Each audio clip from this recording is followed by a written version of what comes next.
Banyak kali kita selalu mengadu, komplain tentang orang. Lepas tu kita kata, kita berjanji. Kita tak mahu menjadi seperti mereka. Tapi akhirnya kita menjadi lebih teruk daripada mereka tanpa menyadarinya. Kerana kita suka menuding jari dengan tidak mengetahui, dengan tidak menyadari bahawa cara untuk berubah sebenarnya bermula dengan diri sendiri. Inna Allah la yughayyiru ma biqaumin hatta yughayyiru ma bi anfusihim. Sesungguhnya Allah tidak akan mengubah keadaan sesebuah kaum sehingga dan kecuali mereka mengubahkan diri mereka sendiri. Setiap individu, setiap orang perlu mengubahkan dirinya dulu. Dan saya telah menemu banyak orang yang tidak mempercayakan ayat ini. Mereka tak percaya, mereka kata, okey, ada masalah kat situ. Mengapa pula aku yang kena ubahkan diri aku? Dia tu kena ubah. Okey, tunggu kejap. Itu Allah Subhanahu Wa Taala pencipta kamu, memberitahu kamu, kamu mesti mengubahkan diri kamu. Okey, apabila ada isu dan masalah, mungkin orang lain yang sedang mengganggu anda ke, menyusahkan anda ke, menyukarkan hidup anda ke, tapi anda juga perlu pada masa yang sama lihatkan bagaimana reaksi dari diri anda sendiri dan perangai anda. Mungkin anda tu yang mungkin menyebabkan keadaan menjadi sebegitu. Dan sekarang anda kena menghadapinya. Dan anda hanya menyalahkan orang lain kerana mereka menjadi lebih teruk daripada anda. Lebih teruk daripada anda hasil daripada apa yang anda sendiri telah cetuskan. Inilah sebabnya mengapa penting untuk kita ketahui dan sadar bahawa Allah Subhanahu Wa Taala terus mengingatkan kita mengenai diri kita. Anda fahamkan jika anda perlu adjustkan diri sendiri ke, anda harus menjadi lebih sedar akan diri sendiri, anda harus mengusaha mengembangkan diri sendiri dan sebagainya. Ini titik permulaan. Mungkin ia tidak dapat menyelesaikan semua masalah. Tapi yang minimumnya, sekurang-kurangnya, ia akan membuatkan anda untuk dapat melihatkan perkara-perkara dari cahaya yang berbeza, perspektif yang berbeza. Ini akan membuatkan anda dapat melihatkan sesuatu dari cahaya yang berbeza. Saya berada dalam situasi misalnya, saya sayang akan pasangan saya. Tapi saya menghadapi masalah dengan saudara mara lain ni. Saya boleh memberitahukan anda, saya mesti hidup dengan situasi itu sehingga tahap tertentu. Dan tahap-tahap semua berbeza. Tak semua situasi dan keadaan seseorang sama seperti yang lain. Dan mungkin ia juga akan berbeza berdasarkan bagaimana saya akan menghadapinya. Jadi, sekiranya saya menghadapi dengan cara yang betul, mungkin saya akan dapat mengurangkan masalah macam ini. Dan saya akan dapat melihatnya dengan hati yang lebih luas.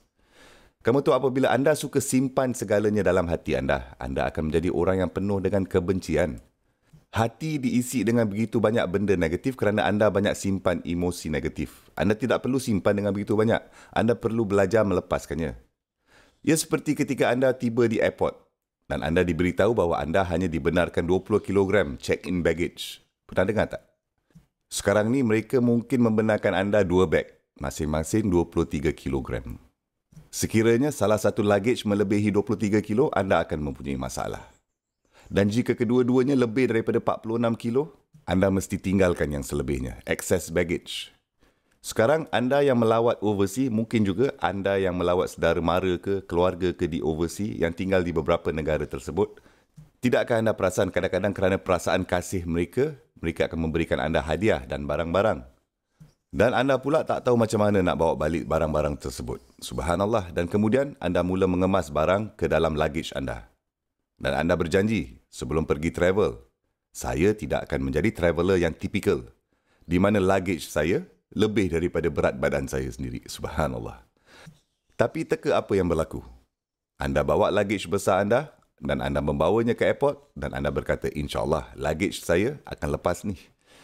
Dan anda tersenyum kepada orang-orang yang cuba cek luggage anda.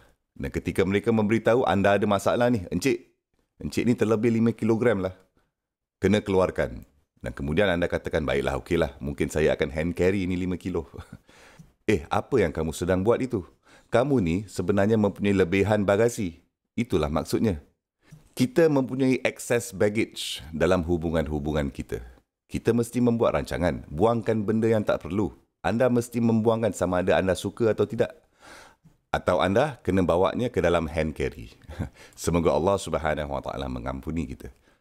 Anda harus melepaskan perkara-perkara tertentu. Ia benda yang berat. Ia adalah satu beban. Sama juga ketika kita berada di airport dan anda perlu menyingkirkan 10 kilo misalnya atau 5 kilo. Anda membuka luggage anda dan anda mula berfikir dengan betul. Kacang ini kita tak payah bawa, dekat Malaysia ada. Keropok ini tak payah, Malaysia pun ada. Okey, saya mempunyai polisi. Sesiapa sahaja saudara mara saya memberikan saya pistachio ke, kacang ke dan lain-lain lagi ke, perkara yang boleh saya dapatkan di negara saya sendiri, saya memberitahu mereka. Dengar ni, saya akan memberikan semua ini pada orang lain. Saya tidak akan membawa apa-apa dengan saya untuk naik flight. Dan ketika saya sampai di rumah nanti, saya akan membeli apa sahaja yang kamu berikan kepada saya, sama harga dengannya dan berikannya pada orang lain. Lebih murah dan lebih baik untuk saya dengan dua cara. Salah satunya adalah berat bagasi saya. Dan juga sedekah. Subhanallah. Saya memberikan hadiah ini kepada orang lain di sini dan ketika saya pulang, saya akan membeli hadiah yang serupa dan memberikannya kerana anda juga boleh mendapatkan barang-barang yang sama itu di negara sendiri.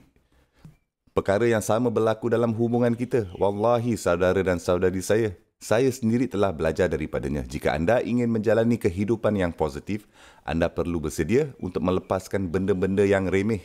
Lepaskannya. Jangan simpankannya dalam hati terhadap orang. Kita semua mempunyai kelemahan, termasuk saya. Sebahagian daripadanya adalah kelemahan yang besar. Jadi seberapa banyak yang anda boleh lepaskan, lepaskanlah. Ia akan dapat membantukan anda.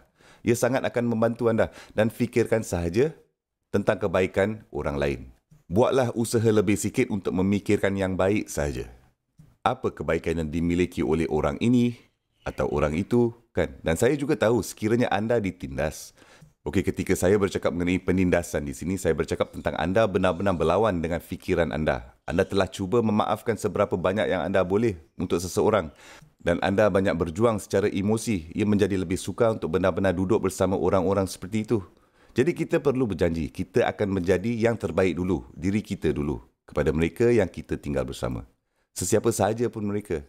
Anda pulang, pastikan anda tahu dan anda faham bahawa anda telah berjanji bahawa anda akan menjadikan hidup lebih baik dan lebih mudah dan memudahkannya bagi mereka yang anda tinggal bersama dengan.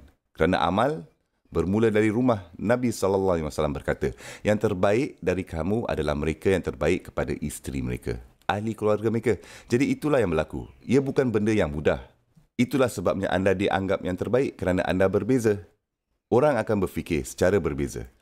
Tapi jika saya berfikir bagaimana menjadikan hidup mudah untuk kamu dan kamu pun berfikir bagaimana menjadikan hidup mudah untuk saya, kemudian subhanallah, kita akan mempunyai hubungan yang cemerlang. Ia akan menjadi indah. Subhanallah.